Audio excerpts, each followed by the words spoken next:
Hello and welcome to the Passion Show. My name is Phil and joining me as always is my co-host Kyle. Hello. And this week we have special guest Jack. Hi, how you doing?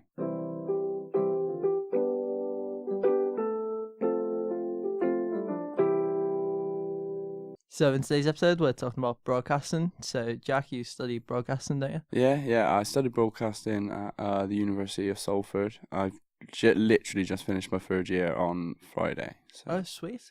It's not been broadcasting the whole time. It's been a bit of radio, a bit of film, a bit of documentary TV, but Okay. I focus purely on actual broadcasting in the sense of putting TV out. Oh, okay. So that's like your main area of focus when it comes to like broadcasting, like television broadcasting. Yeah. What sort of stuff does that like entail? Sometimes it entails live, so it might be like a live news show or something like that, which is fun. But what I usually focus on is so like a broadcast documentary, so something like Louis Theroux might put out on BBC Two, not something that would be done for, say, like an online platform. It would be something that was like a weekly program. Yeah, like a sort of David Attenborough type thing. Yeah. So that's like your main area of interest is sort of documentary and stuff like that. Yeah, definitely. So out on location, not studio stuff as per se. I mean, I don't mind doing studio stuff. It's fun, but Do you go out and actually film yourself, or is it? Oh, Is there yeah. more of like a background to it? So like more of a paperwork side, I guess. So, yeah, there is a paperwork side. It's very, very tedious. It's long, but I shouldn't be saying this, but I usually leave all my paperwork to the last minute. I don't do it ready.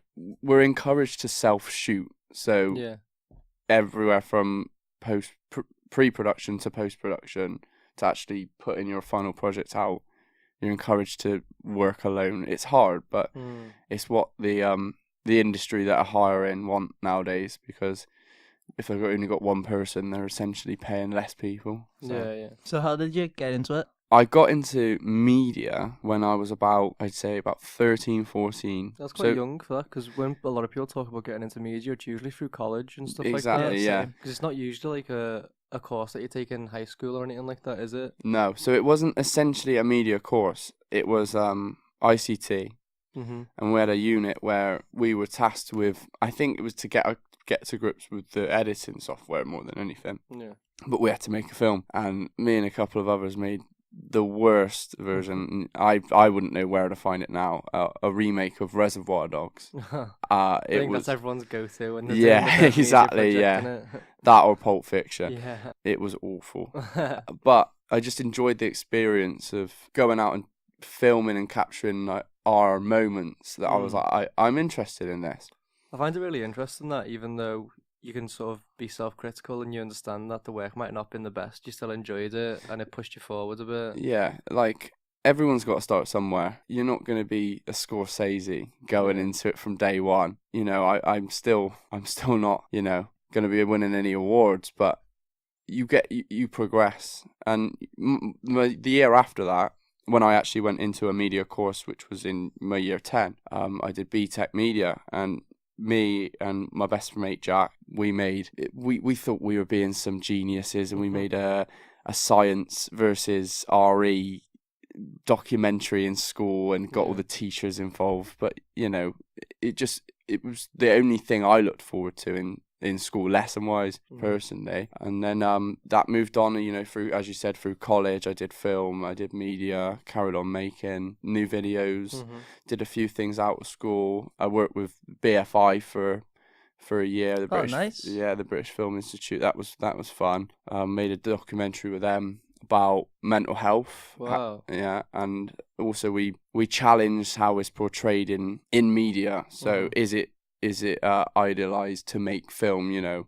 Some brilliant films out there, but do they play on the aspect of mental health just to make a good film? That's Or to like make it like a tearjerker or something Yeah, like that. yeah. Because it can be like misdreed, can't it? Exactly. They don't get the facts right, and that's what we looked at. That was a very good pathway of me in media, I think, because I've got that now to say I work with the BFI. Like, Yeah, I got some definitely. skills Something to, yeah. from the British Film Institute. Because so- I know Kyle's applied for the BBC a couple of times. Yeah. I've had an interview there once, but I didn't Oh, get it. I went to like. Congratulations for getting an interview. Yeah, Though. they were like colourful like cushions and shit like that. Like we were Mm. in like these sphere things like Yeah. in the interview.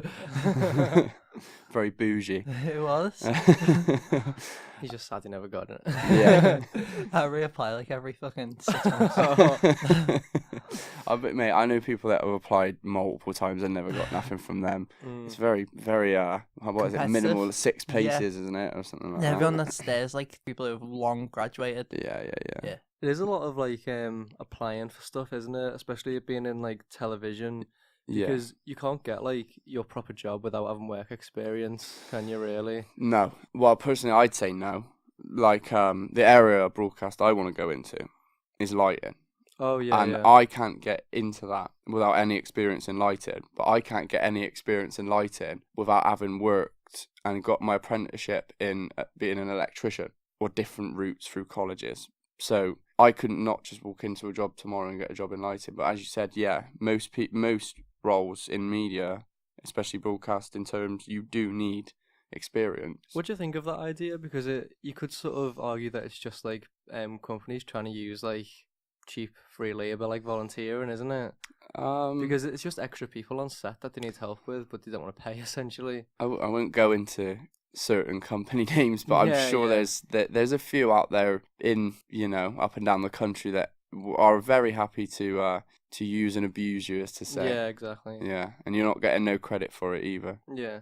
So you said before about you finishing uni now, aren't you? You just Mhm. finished your third year. So Yeah. what's sort of next for you? Are you planning on carrying on with university or? So university as a whole is gonna be put on hold for me now. I will maybe go back and do my masters, but Yeah. I'm thinking that's gonna be a late 30s, maybe late 20s. I mean, the 10-year difference there, but it just depends on where I am with how I said, like, I need to get my electrician course, Yeah. the apprenticeship. I need to get that first, and that's gonna take time. That's gonna take a good chunk. It isn't could be it could be a 2-year course, it could be a 4-year course, depending Mhm. on how high intensity I want to go with it. And then it's a matter of fact of how do I get back into broadcasting, having been out of it for a while? Do I find a lighting firm that are for hire for different companies, or do I go and go freelance? I've got to work out how I'm going to get back into it from there, but. So you sort of, as you've done your educational side, you're sort of transitioning into a more working side now, like Working and earning, yeah. The sad reality of it is it's not going to be in media for a while. Yeah. And a lot of it might be like not paid very well and stuff like that. You have to sort of struggle through that maybe. I'm going to be back on, minimum going in from college to an apprenticeship, probably going in at that level 1. But all that Okay. does make it worth it once you do get there. Yeah, That's the hope in the end, isn't Yeah. it? That you can be as passionate about something that you need to sort of grind through the hard bits. yeah, exactly. Like, if as you said, if you're passionate about it, it's not going to throw you off. Mhm. I've been doing it now, as I said, since I was about 13. I'm 21. I'm nearly 22. That's nearly 10 years. It hasn't thrown me off yet. So Yeah. I think I found something that Yeah. I am passionate about. And I suppose also there's no rush, is there? I always think that about, especially university and stuff like that. There's no rush to jump into anything. There's always time. Exactly. And I feel like some people do feel, when they come into uni, they feel like it's uni and then you're going straight into a job. Mm-hmm. And I think a thing which you got to remember is when you come out of uni, that you haven't got to jump straight into a job. Your parents might say, "Well, what are you sitting on your ass for?" Yeah. You're not going to find your feet graduating, and there's thousands and thousands and thousands of people going for these same jobs up and down the country. You're going to be waiting for a while.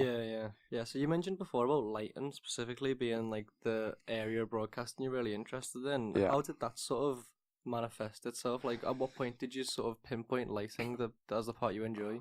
So it's a bit of a spiral timeline here. Mm-hmm. Before Reservoir Dogs, Yeah. I wanted to go and be an electrician. Mhm. After was my granddad. He was an electrician, and I was just very interested in it. When I picked up media, that completely dropped off the radar. I was like, no, where's that? It wasn't until after I'd applied to uni. I hadn't quite started uni, but I'd applied. I realised, shit, I could have done that. Mm-hmm. And then I could have gone into light, and I could have done uni afterwards, because I can't do an apprenticeship now. No, I've got a degree. Yeah. I've got to pay for it. I can't go in for free. I've got to work it out. So it started. I think the lighting idea started when I was about 12, and it picked back up when I was 18. I don't know why I didn't think of it when I was 12. I just think you're all over the shop with jobs back then. You're not going to pinpoint a specific role. As I've gathered more media knowledge and got more involved up and down different projects up and down the country with different groups of people, I've joined on the lighting side of things a lot more, and I just genuinely enjoy them. You enjoy the craft of it and stuff like that? Yeah, I do, I really do. And obviously I've never done a high scale project involving lead gaffers, best boys, people who, run generators. It's just the idea of, going out to, say, Game of Thrones, Winterfell, in the middle of, as it says, winter, and lighting that whole thing in the middle of nowhere for a 6-week night shoot. I just find that fascinating. From what I've heard, like, Game of Thrones wasn't actually lit. Well, I mean, yeah, that episode, yeah. I mean, that was a writer's choice to. They did their best. It's kind of an unsung sort of job, isn't it? When you think about it, because a lot of people, we've talked about it on other podcasts that we've done, haven't we? About the people behind the scenes not getting as much sort of recognition. Yeah, we've mentioned that before. Yeah. What do you think of that idea? That if it did sort of, if you did get into this sort of career, about not getting recognition, or is that a thing that bothers you? Recognition isn't. If I'm enjoying my job and I'm not getting treated by other crew like I'm no one, nah, that doesn't. At the end of the day, the people that are getting recognised are the people that write and produce that show, and star in it.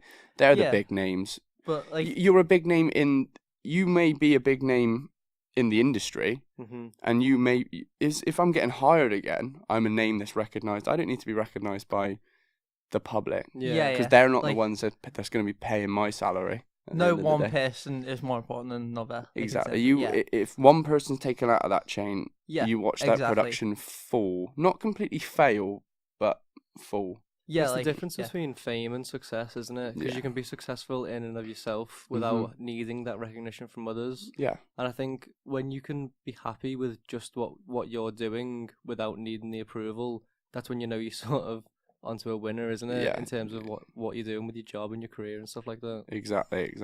Yeah.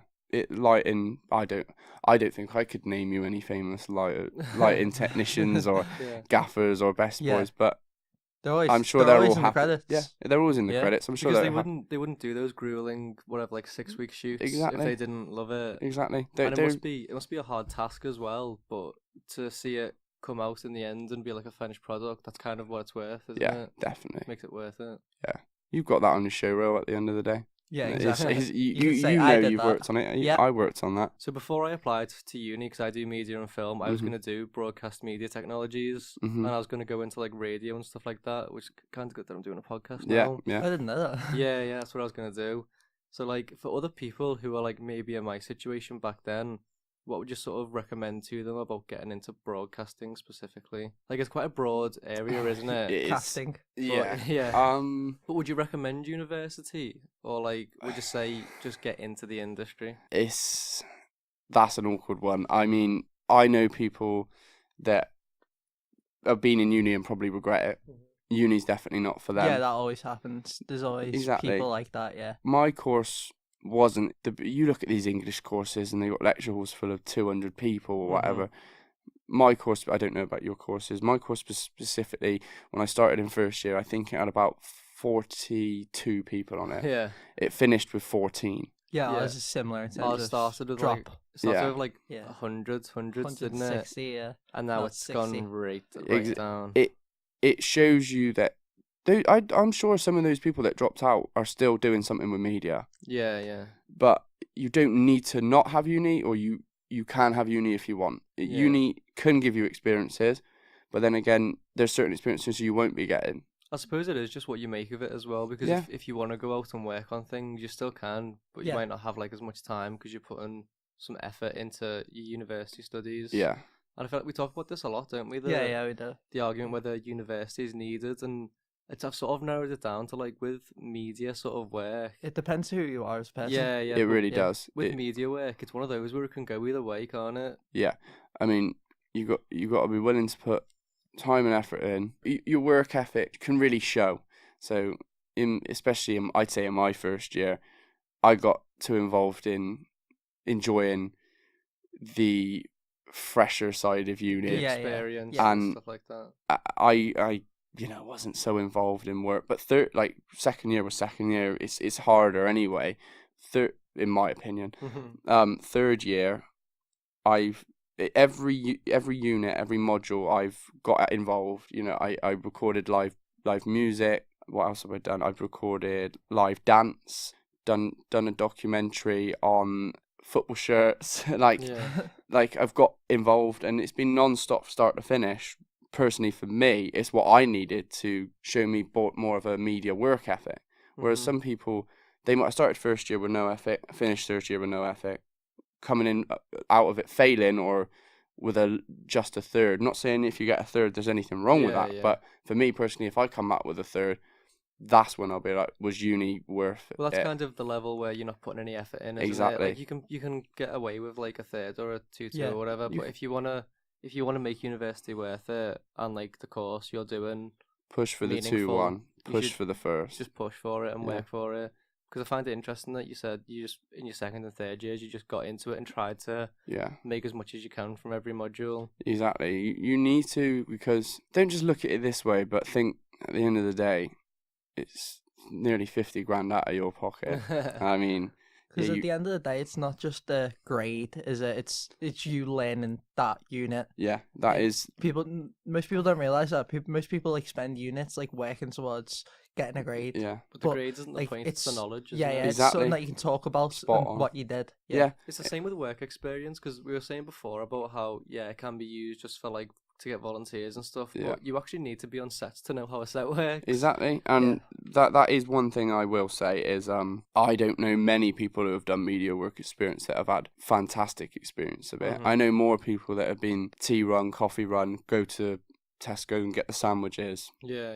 I can't even make coffee, so I always do that. I always say I can't even make a coffee. I don't know what I don't know what I'm gonna do. Like, does it have sugar? Do you want milk? How much milk? Do I stir it? You know what I mean? It's ridiculous. It's a gamble. Yeah, it's a company gamble. I mean, if you're gonna go into the BBC, you're not just gonna get work experience. You've got to wait for these internship work experience placements to open. You can't just go in on a Monday morning mid-March and say, "Oh, I've got a module coming up in April. Do you mind if I do a week experience here?" They're probably going to tell you to get lost. Yeah. But if you go to some of these smaller companies, especially some of them around Media City, there's a lot that will take you on like that. It's a gamble whether or not you're actually going to be doing anything, I'd say. And it's seeking out the work as well, isn't it? Yeah. But it's not just going to come to you. No, exactly. You need to push for it. If you're going into, for example, say if I was going on in set with a studio, say for Countdown, and I wanted to learn off the lighting technicians. If they were just sending me out for sandwiches and tea, you sort of got to push for it to be like, oh, can I see how you do this today? Yeah. Can you show me up in the gaff, like up on the rigging today? Because you can go and get the coffees and stuff, and then when you bring them back, you can say like, oh, how about like, can I just watch you do this and learn from it? Exactly. Just if you show interest and don't just say you need work experience, turn up, continue to make coffees all week. Thank you. See you later. Thanks for that experience. Yeah. It's not an experience. You just wasted some of your time. Wasted your time, and essentially, you wouldn't say wasted their time, but. Well, they're still getting their teas and coffees, and they're not, they're saving time essentially. But push for it. If you push for it, they're going to remember you. If you show interest, and then they let you have a little go, and you're actually decent. Yeah. There's a high chance you might be invited back. I've been told, like, when I went to that BBC, they do like because it was a week-long thing that you'd get if you did get it. but you got to make the most of that time. Like, so everyone that you speak to get their email, email them back, say thank you, and try and like get shadowing jobs that'll lead to relationships, like getting like 6-month contracts, year contracts. Exactly, yeah. And that's how you work your way up. Definitely. Like, there's people on my course who ended up getting paid work out of it. Yeah, exactly. Because they got the emails, they got the numbers, they made the contacts. I'll put this out there now. What we're talking about, media students use LinkedIn. Yeah. I'm not here to, push it. I'm not being paid by LinkedIn. We're not sponsored by LinkedIn. We're not sponsored by LinkedIn, but most people on my course that religiously use that app got things out of it, including money. So that's some nice advice. I'll take that advice. Take that advice. If you're listening, LinkedIn, you can sponsor me if you want. Not the podcast. Just Jack. I think on that note, we'll sort of wrap it up there. Yeah. So thanks to Kyle for being my co-host as always. Thank you, Phil. Thanks to Jack for coming on and talking about broadcasting and lighting. Oh, no problem. Thanks for having me. Yeah, so if you have any passions yourself that you want us to talk about, feel free to leave them in the comments below because we'd love to talk about them. Or hit us up in the DMs if you want to come on the show yourself. Yeah, if you want to come on the show to talk about your passion, we'd be more than happy to have you on. We're always looking for people to have on. But other than that, we'll see you next time. Have a good day. See ya.